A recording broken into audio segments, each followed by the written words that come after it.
I didn't get a countdown. You're live.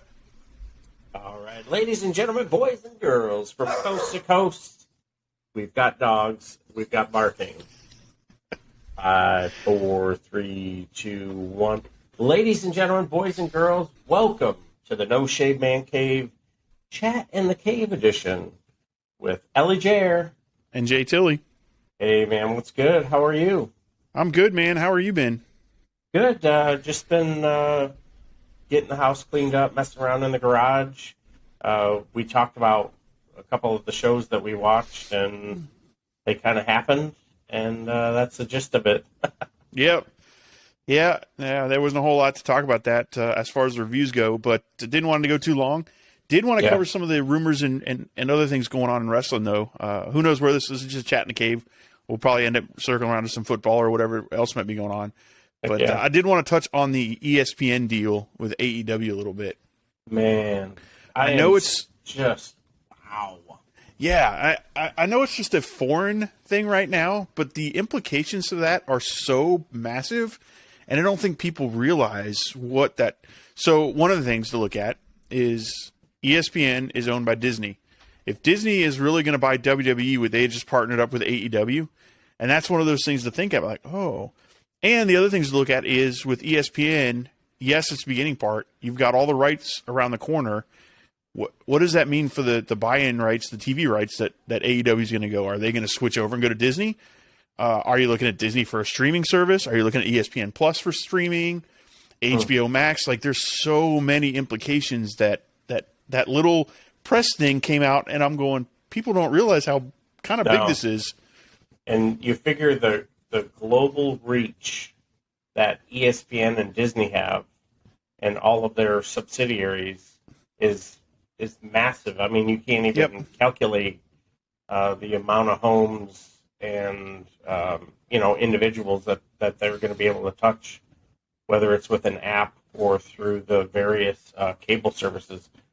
Yep. Kudos to them, what they were able to do, especially if they can take this Disney deal or ESPN deal. It's ESPN. Disney's parent company, but ESPN. So they can take that.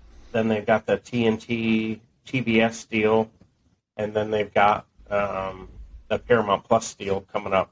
Yep. I mean, they're everywhere. They're covering everything. So that's awesome. Yeah. I mean, I think a streaming service with the AEW, especially if they incorporate it with Ring of Honor, so you get them both, would just be amazing. That library, just the Ring of Honor library alone, is amazing. And matter of fact, I need to sign up for the Honor Club because there's some stuff on there I want to go back and watch. Some of the CM Punk Samoa Joe feuds, the Briscoe brothers and the Elite, and when the Young Bucks and the Briscoes went at it. There's so much that I want to go back through and like remember how much I enjoyed Ring of Honor with. So might have to do that and check that out for sure. I remember watching Ring of Honor, and I would catch a match here or there, whether it was on YouTube or every now and then you might be able to catch it on like a random Wednesday. Yeah. When I was working those weird Cycle Zero shifts, I'd get home at 6 in the morning or 6 at night, depending on what had happened at work. And you'd be like, oh, cool, hey, look, there's Tyler Black, or look, there's, whatever. Yeah. So I'm really excited for what is in store, such a bright future. It's going to be awesome. Yeah, I think it's definitely a really good time to be a wrestling fan or to get into wrestling. I think there's a lot of jumping on points right now that you can jump onto and enjoy the ride. I believe there's good stuff coming forward. I just got done with a Twitter debate, let's say, about best heel, Roman Reigns or MJF, and I'm like, MJF hands down. I'm sorry, because to me to be a great heel, everybody has to hate you, and Roman Reigns gets cheered, and yes, people cheer MJF for a little bit, and then they boo the hell out of him because he talks about killing his girlfriend and putting her in the driving seat, but I just think hands down he's such an old school heel. You haven't seen him go on the Tonight Show and be jovial and laughing. It's MJF is MJF is MJF everywhere he's at, and I think to me that's what makes him the top heel. So as someone who's been into wrestling for a long time, that's one of those things that I appreciate with him, and love the fact that he's old school. And again, like I said, for somebody jumping on, there's no question that you're supposed to boo this guy. You come in, you boo him. Whereas Roman Reigns, you can come in and go, he's cool, he's got charisma, he's funny lines, and I could see cheering him for some things. But right, yeah, he's got the whole, Saint Augustine, acknowledge me, and everybody. Yeah, everybody loves him. He's got the number one selling merch. I think he's got like the top 5 shirts. Yep. Right now, and it's infectious. The attachment to the bloodline, but like you said, like he's living. MJF is living that character, whereas Roman Reigns is being a character until the WWE wants to roll him out as the ambassador of a product. Right. So. Right, and in MJF's defense, it's a lot harder nowadays. So back in the day, you hear the stories of the heels were heels, and then they'd get in a car and go somewhere. But then you hear the stories of getting pulled over and they get in trouble because they were caught in the same car together. What was that? Ric Flair and I can't remember who it was. Ric Flair got caught with Nikita Koloff, I think. That's right. And then it was Iron Sheik and Sergeant Slaughter. Yep, were that was caught the other one I in was the car thinking. Together. And, some back road in, Greensboro, North Carolina. And they're like, oh, my goodness. And they let him go. But then they still end up telling the story. Right. And you're like, oh, man. Yeah, I don't think since RVD and the Sandman, or not Sandman, but Sabu have, I think since then it's sort of started to regress as far as not letting people behind the curtain because of social media. Yeah, definitely. I think it's killed a little bit of magic, which is what's impressive with MJF is he keeps it. Like he is a scumbag, Twitter, everything like that. Every once in a while he'll crack a little bit here and there, but he's pretty good at recovering it and making it look like he cracked on purpose or whatever the case is. So right, and that's it was an interesting discussion because I can't think of anybody in the business right now that's doing the heel work he's doing. Yeah, for sure. And it's to the point where he even has his parents come on radio shows and talk about how big of a dirtbag he is. Yeah, that's awesome. Like when you can get your parents to go on and talk about how horrible of a person you are, that's good stuff. I mean, I'm not doing that, Mom. I just need you. Just call me an asshole. It's cool. Yeah, just one time. Yep. Yeah. Yeah, he's as big of a filth bag as he appears on TV. Yeah, exactly. And it's funny, the whole War for 24 he keeps talking about, I just don't think he would be as good in WWE. He's not going to have the freedom to say the stuff he says. They're going to end up making or wanting him to be the poster child eventually. I may be wrong. They may get it. He may get there and just destroy it. But I don't think he'd be as happy. That's, could be partially the WWE bias on me or the AEW bias on me, but I just don't see him going somewhere like there and having as good of a time as he's having now. Right. Yeah. And especially, like you said, if he's not happy, it's going to come out in his product. Right. And it'd be, if it was short-lived at best and, you're just getting a shadow of MJF. I mean, I'd just assume him stay in AEW and participate in some Forbidden War or Forbidden Door type events. So yeah, I mean, and he doesn't. He's known for not putting his bump card up too high. So going to WWE, he's not gonna be able to do that. He'll be fighting every night. So now whether that's part of a character choice or if he really does like to try to keep his bump card down, but he definitely.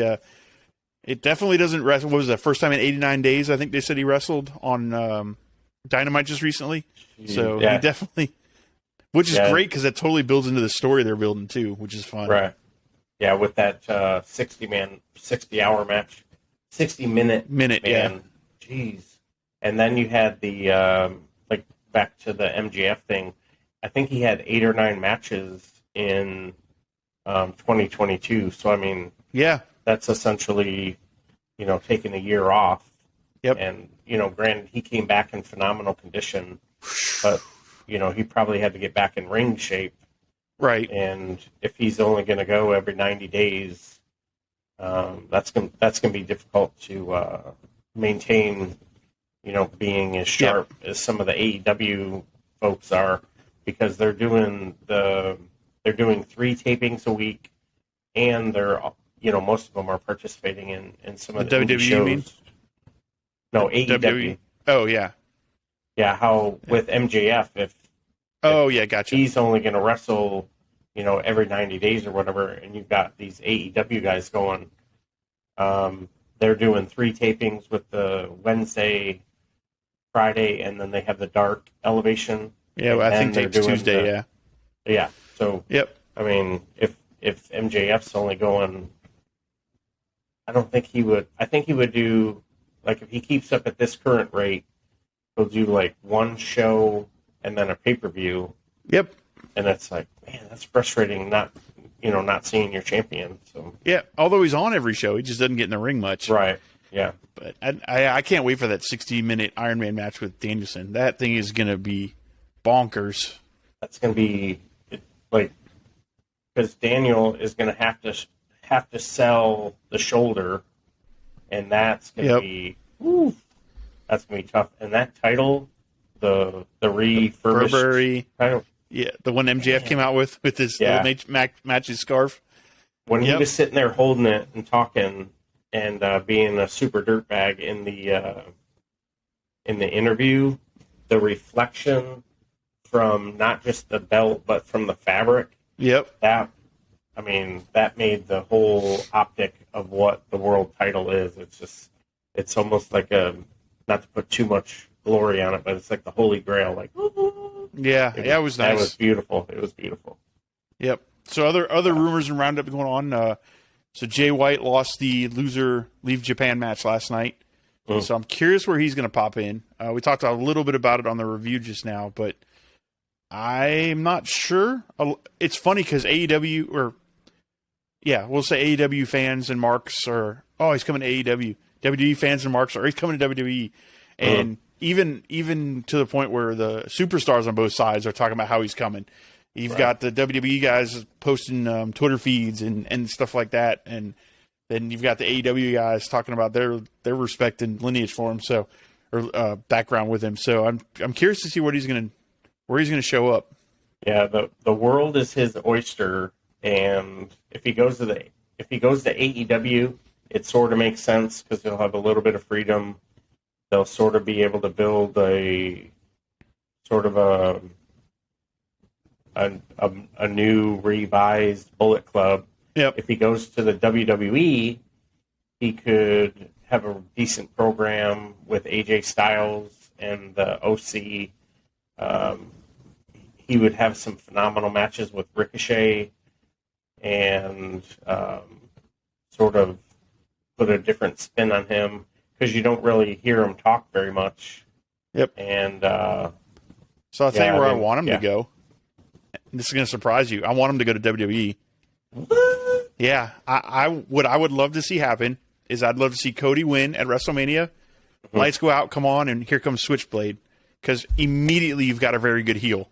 So with what we talked about on the review show with Roman wanting to take time off and leave, there's not really that top heel spot right now. You could bring Jay White in immediately, and he and Cody have a history together from the Bullet Club, and you got a story built. And if he goes there, it would be an automatic, boom, we got our top heel, we've got a code for a nice good feud with Cody. You start tying in some of the Balor stuff and the Bullet Club or the Judgment Day, and now you've got a pretty solid storyline going immediately, right into WrestleMania. Or the Monday after WrestleMania, he comes out. I think he'd be great in AEW. I think he'd do good stuff there, but I think as far as initial, like he could jump right in full-time, be a main eventer, I think WWE's where to go right now. Yeah, he would be instantly made now that you're mentioning like all of the connection. I probably would have him show up on Monday after WrestleMania just to give Cody that moment and let it all soak in and let the fans go bonkers for a little bit. Man, I didn't even think of the heel part of it because Roman is going to leave such a huge void. Yep. Kind of like what Cody did when he left AEW, because Yeah. there still really isn't a huge face over there in AEW. Nope. And man, that's a good one. You know what? I have to agree with you. That's a good. Yeah. I think if I was good way Papa you H, laid it out. I'd be throwing money at him, and I'd get him in there for the Monday after WrestleMania, and I'd have him be the first challenger for Cody. You run that feud all the way out to SummerSlam if you wanted to, because they could do some great matches. Right. So, oh wow, yeah, that's where I would go. Because you'd have to tell the story of who Jay is. Yep. Then you'd have to build him up. Meanwhile, Cody's on this rampage as world champion, and man, that'd be a good summer, great story through summer. Yep. And man, that's awesome. And then maybe around that time, Roman comes back. Maybe they haven't separated the titles by then, or he tries to come back and rebuild the Samoan dynasty. Maybe The Rock is available by then, and he has some kind of program. Why would you waste that for SummerSlam? No, I've heard The Rock said something about next WrestleMania. He wants to go next WrestleMania, the one in Philly. So he's like making time, and so I'm like, cool, we'll be there. Yeah, and no kidding. The plus that would, because he's going to have the XFL launching here in a couple weeks. So, yep. Man, the way you laid that out, that's really interesting. I was thinking more it would make sense for him to go to AEW because he would have a little more freedom, and there'd still be that connection with New Japan. Yeah. So he could still have a match here or there go over when Omega defends the United States title. Yeah. Or maybe he ends up winning the United States title from Omega in the story or whatever. But yeah. Yeah, I mean, like I said, I think AEW he'd be great there. He'd be a good fit. But I just think his style of matches and I think it'd be the good heel pop he would get rolling right in there to take on Cody right off the bat would be really good. It would be worth the money they pay for him. Whew. Yeah, absolutely. They laid out his lineage, how he was the heavyweight champion, Intercontinental, the United States. Yep. Won the IWGP. I think he's been a tag team champion a couple of times. I think so, yeah. And just like how crisp he is. And now he's not like the Sammy Guevara smooth, like when he does that kick kind of a thing. But he's just shy of Randy Orton as far as like no wasted movement. Exactly. But on the mic, and I'm trying to think like who would be in his faction. I mean, he might not even have one. He can come out and not have anybody, or he comes out. Well, that's true too. Yeah, now down I'm the like road, super programmed into champions need to have factions, but or if you want to, you have him come out and the Good Brothers come with him because now you've got the Bullet Club connection with them. Yeah, he was good friends with AJ. You could pull AJ when AJ gets healed up, come back in as a heel. So there's a lot he could do in WWE. I think that would be worth him. Yeah, him going there.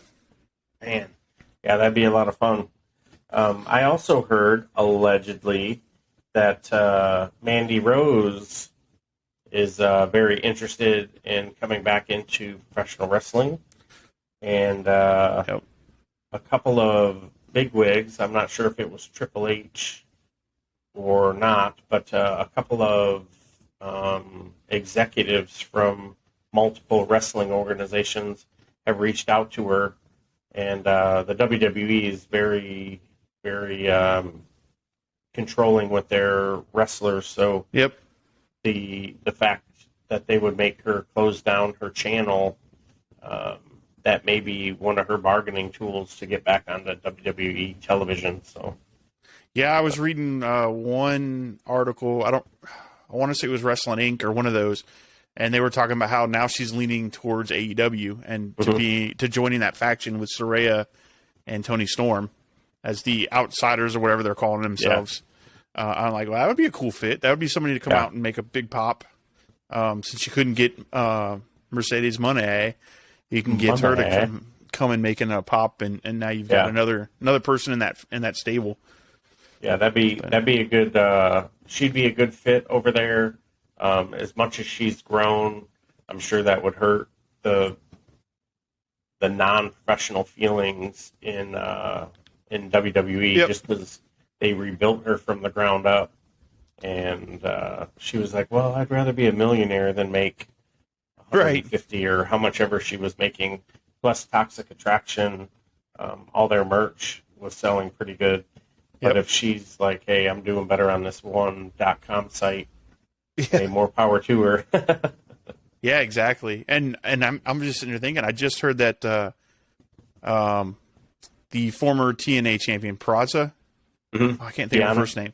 Yeah, I think her Deanna, contract's up here shortly, and her and Britt Baker are good friends.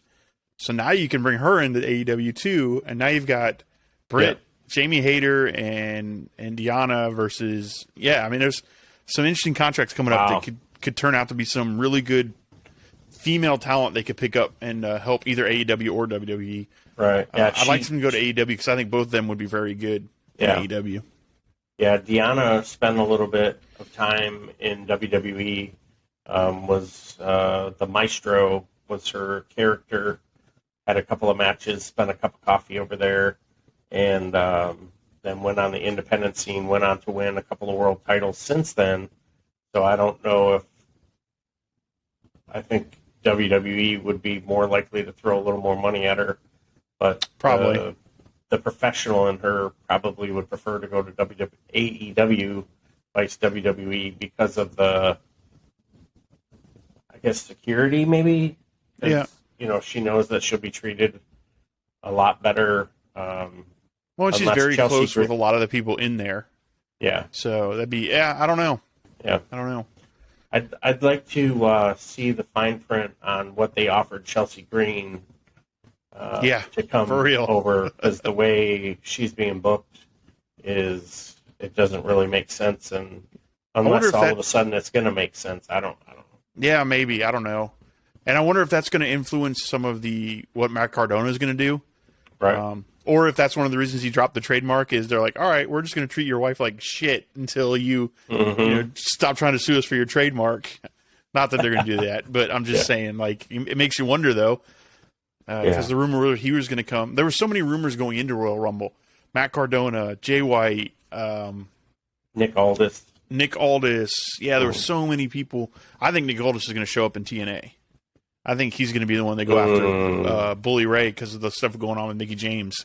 Okay. Yeah, And I don't even that follow makes a lot of TNA that sense. much. I just watched a couple clips and was like, "Hey, this makes sense. Yeah. Why not No, bring that Nick makes Aldis in?" a lot of sense. Yeah, that would settle it up, and um, Bully and him have a pleasant rivalry based on their Yeah, nationalities. Bully is Italian, and they go back and forth on with soccer a lot. So right. that'd be interesting. Plus the Yeah, that'd be way good stuff. Bully's been treating Mickey James. Exactly, and that's what made me think of it. Is like, oh, I could see them totally setting this up. Mhm. Yeah, that'd be a good go. Oof, man. Yeah. Also heard.